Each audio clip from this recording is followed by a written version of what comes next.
So hello बच्चों, आज हम आप लोगों को बताने वाले हैं कि एक ऐसा क्वेश्चंस की वैरायटी जो हमेशा एग्जाम में आता है।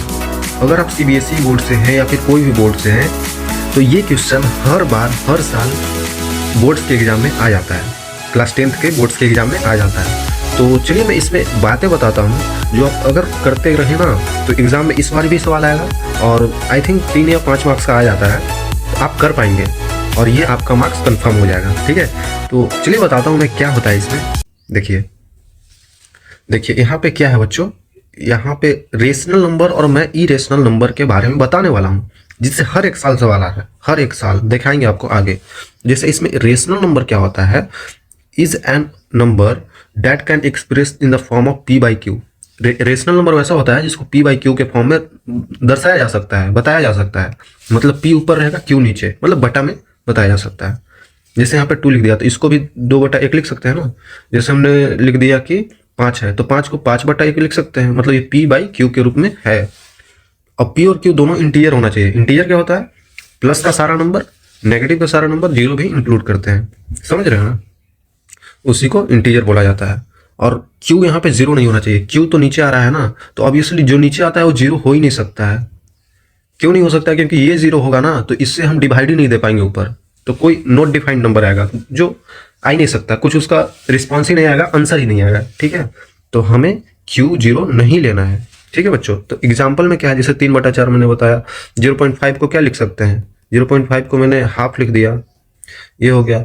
और -7 भी हो सकता है, क्योंकि -7 को -7/1 लिख दीजिए, क्या दिक्कत है। 0 भी हो सकता है। 0 क्यों हो सकता है, देखिए 0 को मैं 0/1 लिख सकता हूँ क्योंकि 0 ऊपर है। ठीक है, लेकिन 0 नीचे नहीं हो सकता है। 0 नीचे नहीं हो सकता है बच्चों, ऊपर 0 हो सकता है, नीचे 0 नहीं हो सकता है, याद रखिएगा। तो ये सारे रेशनल नंबर हैं। और आगे की पॉइंट में मुझे बोला जा रहा है कि rational numbers are include terminating decimal. अच्छा, टर्मिनेटिंग डेसिमल में बता रहा हूँ, लाइक 0.25 हो गया। रिपीटिंग डेसिमल, लाइक देखिए रेशनल नंबर में ये भी आ जाते हैं जो टर्मिनेटिंग डेसिमल्स होते हैं। जैसे डेसिमल के बाद भी अगर 2, 3, 4, 5 अंक तक आ रहा है तो टर्मिनेटिंग डेसिमल तक ले लेगा वैल्यू, क्योंकि 0.25 है ना, 0.25 है तो इसको भी लिख सकता हूँ 25/100, तो ये भी पी बाई क्यू के फॉर्म में आ गया। वैसे ही रिपीटिंग डेसिमल होता है, जैसे 0.3 लिख दिया ना ऐसे बार, तो इसका मतलब 0.3333 आता ही रहेगा। तो ये इसको भी लिख सकता हूँ 3333 करके बटा में ऐसे करके, तो ये भी पी बाई क्यू के फॉर्म में लिखा जा सकता है। ठीक है, आई थिंक क्लियर होगा। और नीचे एक इरेशनल नंबर है। इरेशनल नंबर क्या होता है, इसी का जस्ट उल्टा, रेशनल का उल्टा हो गया इरेशनल। ठीक है, तो इरेशनल क्या होता है, any number that can not be expressed in the form of P by Q. P by Q के फॉर्म में हम नहीं रिप्रेजेंट कर सकते हैं, जिसमें पी और क्यू तो इंटीजर होंगे और Q0 नहीं हो सकता, बस यहाँ पे रिप्रेजेंट नहीं किया जा सकता है। इसमें तो था कि रिप्रेजेंट कर देंगे पी बाई क्यू के फॉर्म में, यहाँ पे नहीं होगा। बाकी पी क्यू तो इंटीजर ही होना चाहिए और Q0 नहीं होना चाहिए। ये तो किसी भी केस में Q0 हो ही नहीं सकता है बच्चों, क्योंकि ये 0 हुआ तो कोई आंसर ही नहीं आएगा, not defined. These numbers have non-terminating, non-repeating decimals expressions। ठीक है बच्चों, और ठीक है इसमें क्या होता है ना कि नॉन टर्मिनेटिंग नंबर आता है, नॉन रिपीटिंग नंबर आता है डेसिमल्स एक्सपेंशन में, बता रहा हूँ आगे में। जैसे इसमें एग्जांपल में √2 हो गया, पाई हो गया, √3 हो गया, ई हो गया, ऑल आर इरेशनल नंबर। ऐसा इसलिए है क्योंकि इसको पी बाई क्यू के फॉर्म में नहीं लिख सकते हैं बच्चों, क्योंकि √2 का जो वैल्यू होगा ना ये इसका रिपीटिंग डेसिमल होगा, 1.414 कुछ ऐसा ऐसा आता ही रहेगा बच्चों, तो उसको हम नहीं रिप्रेजेंट कर पाएंगे क्योंकि हमेशा अलग अलग नंबर आ रहा है। पाई का हो गया 3.141 कुछ ऐसा आता रहता है, तो इसको कैसे हम नीचे नहीं रिप्रेजेंट कर सकते हैं, है ना। और √3 को भी नहीं कर सकते हैं, ई को भी नहीं कर सकते हैं, क्योंकि इनका पॉइंट के बाद जो नंबर आ रहा है ना वो बढ़ता जा रहा है, वो एक कुछ कॉन्स्टेंट नंबर नहीं आ रहा है, बढ़ता जा रहा है, तो उसको नहीं कर पाएंगे हम। और ई की भी नहीं, ई क्या होता है 2.17 आई थिंक इसका वैल्यू होता है, मतलब log x log EX होता है ना, ई नीचे बेस में होता है, उसी को बोला जाता है। देखिए irrational numbers can not be written as exact fraction, वही बात है, क्योंकि पी बाई क्यू के फॉर्म में हम लिखे नहीं पाएंगे तो एग्जैक्ट फ्रैक्शन आएगा नहीं। जैसे 2 को तो लिख दिया 2/1, लेकिन इसमें अगर पाई को लिखना है तो पाई को हम नहीं लिख पाएंगे एग्जैक्ट फ्रैक्शन में, पाई/1। ठीक है, अगर तू लिख दिया तो पाई क्या होता है 3.14 ऐसे करके बढ़ता जाता है, तो एग्जैक्ट नहीं लिख सकते हैं। ठीक है, और मैं बता दूं पाई इरेशनल है, लेकिन 7/22/7 होता है ना इसका वैल्यू, 22/7 होता है पाई का वैल्यू, ये रेशनल है।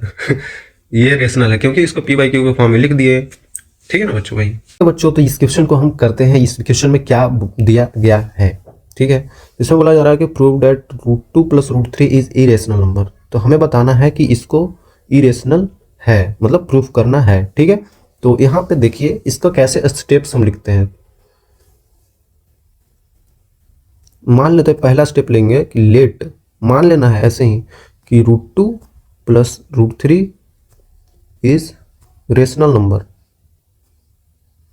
Rational number. ठीक है, देखिए ऐसे तो आपको पता ही होगा कि ठीक है ये दोनों तो जोड़ेंगे तो इरेशनल ही आएगा, लेकिन हमें प्रूफ करना है तभी आपको एग्जाम में नंबर देगा। हमें पता है ये ठीक है इरेशनल है, लेकिन प्रूफ करके हमको बताना है। तो चलिए प्रूफ करते हैं। मान लेते ये रेशनल नंबर है, तो जैसे ही रेशनल बोल दिया इसका मतलब कि इस नंबर को हम p/q, इस नंबर को हम p/q के फॉर्म में रिप्रेजेंट कर सकते हैं, जहां पे q 0 तो नहीं होगा लेकिन p,q इंटीजर होगा। ठीक है बच्चों, ये तो हमें पता चल गया है। ओके, तो चलिए इसको रिप्रेजेंट करते हैं। √2 + √3 = p/q के फॉर्म में तो लिख सकते हैं क्योंकि हमने रेशनल मान लिया। ठीक है, तो ठीक है, इसको अगर मैं इधर ले जाऊं √2 = p/q - √3, ये तो हमें पता है ये रेशनल है, ये तो हमें पता है ये रेशनल नंबर आया है क्योंकि p/q के फॉर्म में रिप्रेजेंट कर दिया हूं। अगर मैं इसको इधर ले गया, √3 को इधर ले गया, तो अब देखिए अब क्या हुआ, √2 = p/q जो कि रेशनल है, और ये √3 क्या है, इरेशनल है। √3 एक इरेशनल है, पीछे हमने बताया इसको अगर p/q के फॉर्म में रिप्रेजेंट नहीं कर सकते हैं तो ये इरेशनल होगा, क्योंकि √3 का वैल्यू जो आता है 1.7 ऐसा आता ही रहता है, तो आता ही रहता है, तो इसको p/q के फॉर्म में तो रिप्रेजेंट नहीं कर पाएंगे। ठीक है, फ्रैक्शन आ ही नहीं पाएगा बच्चों। ठीक है, तो इसका मतलब ये वाला चीज क्या है, ये हो गया आपका इरेशनल। आप ऐसे लिखिएगा यहाँ पे, अगर आपको एग्जाम में आया ना तो ऐसे लिखिएगा √3 is irrational, p/q is rational, so it's contradict, ऐसे करके आप लिखिएगा एग्जाम में बच्चों। मैं तो यहाँ पे डायरेक्टली कर दे रहा हूँ। ठीक है, और ये तो हमें पता है ये क्या है, ये है रेशनल नंबर। और अगर हम रेशनल में से इरेशनल नंबर घटाएंगे, मतलब माइनस करेंगे इसको, तो हमेशा इरेशनल नंबर आएगा। देखिए कोई भी अच्छा काम करता है, इसमें बुरा काम करता है ना, तो हमारा बुरा ही आंसर आता है। ठीक है, अच्छा अगर आपने किया है और अगर आपने बुरा भी कर दिया तो आपका आंसर बुरा ही आएगा, मतलब गलत आएगा। तो वही अगर हम रेशनल में से इरेशनल हटा देंगे ना, फिर भी इरेशनल नंबर ही आएगा ये बच्चों। तो ये हमारा होल क्या आ गया, ये हमें इरेशनल दे रहा है। ठीक है, इरेशनल दे रहा है। और इधर ये क्या है, √2 तो ऑलरेडी हमें पता है इरेशनल ही है, √2 तो हमें ऑलरेडी पता है इरेशनल है, इसको भी p/q के फॉर्म में रिप्रेजेंट नहीं कर पाएंगे क्योंकि इसका भी कोई फिक्स नहीं आता है, 4 1 4 ऐसे करके चलता ही रहता है ना बच्चों। तो चलता ही रहता है, तो इसको भी इरेशनल बोलेंगे, इसको भी इरेशनल बोलेंगे। तो अब हमें यहाँ पे पता चल गया कि right left hand side irrational है, ये भी इरेशनल। इसका मतलब कि √2 तो इरेशनल हो गया, इसका मतलब here LHS and RHS irrational आ रहा,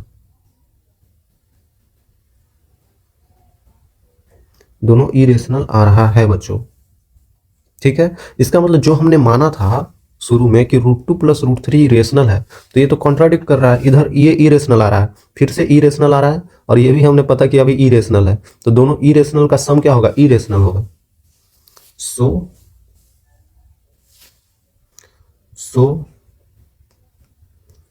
we contradict that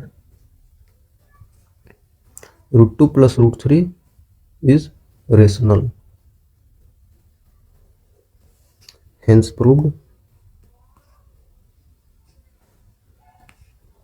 √2 + √3 is irrational number। ठीक है बच्चों, हमें पता था शुरू बार में कि इरेशनल ही है, लेकिन बस हमें प्रूफ करने के लिए कुछ कुछ तामझाम बातें यहाँ पे लिखनी पड़ती है ताकि हम एग्जामिनर को बता पाएं कि ऐसा है। ठीक है, तो आप समझ गए होंगे बच्चों, आसान है ना। जो है उसको पहले रेशनल मान लेना है, फिर धीरे धीरे इरेशनल प्रूव कर देना है, जो कि आप कर लोगे और लिखते जाना है। ठीक है, आसान है बच्चों। ऐसा ही सवाल देखिए आप कितना सारा आ रखा है 2016 में, 2018 में, 2020 में, 2019 में, 2021 में, सारा ईयर्स में सवाल आता है, हर एक साल आ रहा है बच्चों। तो जैसा देखिए ये भी है, ये भी है, तो सबको रेशनल मार के और फिर पी बाई क्यू के टर्म में लाके फिर कॉन्ट्राडिक्ट करा देना है। सब में यही करना है, आप ये सब करिएगा क्वेश्चन, ये सब आया हुआ है ना। ओके बच्चों, बाय, सी यू अगेन।